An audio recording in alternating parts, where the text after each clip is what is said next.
ഒരു ഫോൺ വാങ്ങിക്കാൻ പോകുമ്പോൾ അതിന്റെ ക്യാമറ എത്ര മെഗാ പിക്സലാണ്, അതിന്റെ റാം എത്രയാണ്, അതിന്റെ സ്റ്റോറേജ് എത്രയാണ് എന്നൊക്കെയാണ് മിക്കവരും ആദ്യം നോക്കുന്നത്. പക്ഷെ ഇവയെല്ലാം ശരിയായിട്ട് പ്രവർത്തിക്കാൻ വേണ്ടിയിട്ട് മറ്റൊരു പ്രധാന ഭാഗമുണ്ട്. അത് നല്ലതല്ലെങ്കിൽ എത്ര വലിയ ക്യാമറ ഉണ്ടായാലും എത്ര വലിയ റാം ഉണ്ടായിട്ട് ഒരു കാര്യമില്ല. അതാണ് അതിന്റെ പ്രോസസർ. ഇന്നത്തെ ഈ ഒരു വീഡിയോ കഴിഞ്ഞാൽ പ്രോസസർ എന്താണെന്ന് നിങ്ങൾക്ക് കൃത്യമായിട്ട് മനസ്സിലായിരിക്കും. ഹായ് ഗൈസ്, എന്റെ പേര് Rahul. Welcome back to mobile phone A to Z series. ഇത് നമ്മുടെ ഫസ്റ്റ് എപ്പിസോഡാണ്. ഈ സീരീസിലൂടെ മൊബൈൽ ഫോണിന്റെ എല്ലാ കാര്യങ്ങളും വളരെ ലളിതമായിട്ട് നിങ്ങൾക്ക് മനസ്സിലാക്കി തരാൻ പോവാണ്. അതുകൊണ്ട് ഇത്തരത്തിലുള്ള ടെക് വീഡിയോകൾ നിങ്ങൾക്ക് ഇഷ്ടമാണെങ്കിൽ ഇപ്പൊ തന്നെ പേജ് സബ്സ്ക്രൈബ് ചെയ്യുക. ഫേസ്ബുക്കിൽ നിന്ന് കാണുന്നവരെ ഒന്ന് ഫോളോ കൂടെ ചെയ്യുക. അപ്പോൾ ആദ്യം ഒരു ചോദ്യം, നമ്മുടെ ശരീരത്തിൽ ഏറ്റവും പ്രധാനപ്പെട്ട ഭാഗം ഏതാണ്?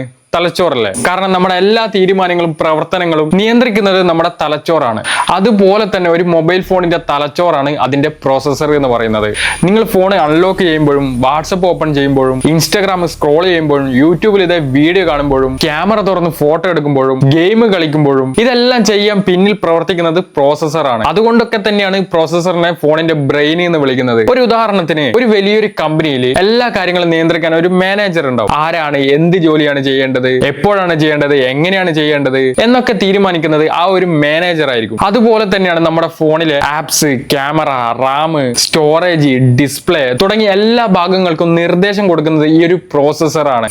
അതുകൊണ്ട് തന്നെ പ്രോസസർ നല്ലതാണെങ്കിൽ ഫോൺ കുറച്ചുകൂടെ നല്ല സ്മൂത്ത് ആയിരിക്കും. അതായത് ആപ്പ് വേഗത്തിൽ ഓപ്പൺ ചെയ്യും, മൾട്ടി ടാസ്കിങ് കൂടുതൽ നല്ലതാവും, ക്യാമറയിൽ എടുക്കുന്ന ഫോട്ടോ വേഗത്തിൽ പ്രോസസ് ആവും. മൊത്തത്തിൽ നിങ്ങളുടെ യൂസർ എക്സ്പീരിയൻസ് അടിപൊളിയായിരിക്കും. ഇനി പലർക്കും ഒരു തെറ്റിദ്ധാരണ ഉണ്ട്, റാം കൂടുതലാണെങ്കിൽ ഫോൺ നല്ല ഫാസ്റ്റ് ആയിരിക്കും എന്നുള്ളത്. പക്ഷെ അത് പൂർണ്ണമായിട്ടും ശരിയല്ല. ഒരു കാറിന് ഫ്യൂൾ ടാങ്ക് വലുതാണെന്ന് കരുതി അത് നല്ല സ്പീഡിൽ പോയില്ലല്ലോ. അതിനൊരു ശക്തമായിട്ടുള്ള ഒരു എഞ്ചിൻ കൂടെ വേണം, എന്നാലേ അത് സ്പീഡിലായിട്ട് പോകുള്ളൂ. അതുപോലെ തന്നെയാണ് നമ്മുടെ ഫോണും. റാം കൂടുതലുണ്ട് എന്ന് കരുതിയിട്ട് ഒരു കാര്യമില്ല. പ്രോസസർ ശക്തമായിട്ടുള്ളതല്ലെങ്കിൽ ഫോണിന്റെ പെർഫോമൻസും അത്ര നല്ലതായിരിക്കില്ല. അതുകൊണ്ടാണ് പുതിയൊരു ഫോൺ ഇറങ്ങുമ്പോൾ എന്നെ പോലുള്ള ടെക് ക്രിയേറ്റേഴ്സ് ഏതാണ് അതിന്റെ പ്രോസസർ എന്ന് അന്വേഷിക്കുന്നത്. കാരണം ഒരു ഫോണിന്റെ സ്പീഡ്, അതിന്റെ പെർഫോമൻസ്, ഗെയിമിംഗ്, ക്യാമറ പ്രോസസിംഗ്, അതിന്റെ ബാറ്ററി ഒപ്റ്റിമൈസേഷൻ തുടങ്ങിയ മിക്ക കാര്യങ്ങളും പ്രോസസർ വലിയൊരു പങ്ക് വഹിക്കുന്നുണ്ട്. അതുകൊണ്ട് തന്നെ നിങ്ങൾ അടുത്ത തവണ ഒരു ഫോൺ എടുക്കുമ്പോൾ ക്യാമറ മാത്രം നോക്കരുത്, റാം മാത്രം നോക്കരുത്, സ്റ്റോറേജ് മാത്രം നോക്കരുത്, അതിന്റെ പ്രോസസർ എന്താണെന്ന് കൂടി നിങ്ങൾ നോക്കണം. അപ്പോൾ എന്താണ് പ്രോസസർ, എന്തുകൊണ്ടാണ് അതിനെ ഫോണിന്റെ തലച്ചോർ എന്ന് വിളിക്കുന്നത് എന്നൊക്കെ നിങ്ങൾക്ക് ഇപ്പോൾ മനസ്സിലായിട്ടുണ്ടാവുമെന്ന് വിചാരിക്കുന്നത്. പക്ഷെ വേറൊരു ട്വിസ്റ്റ് ഉണ്ട്. പ്രോസസർ നല്ലൊരു പ്രോസസർ ആണെന്ന് വെച്ച് ആ ഒരു ഫോൺ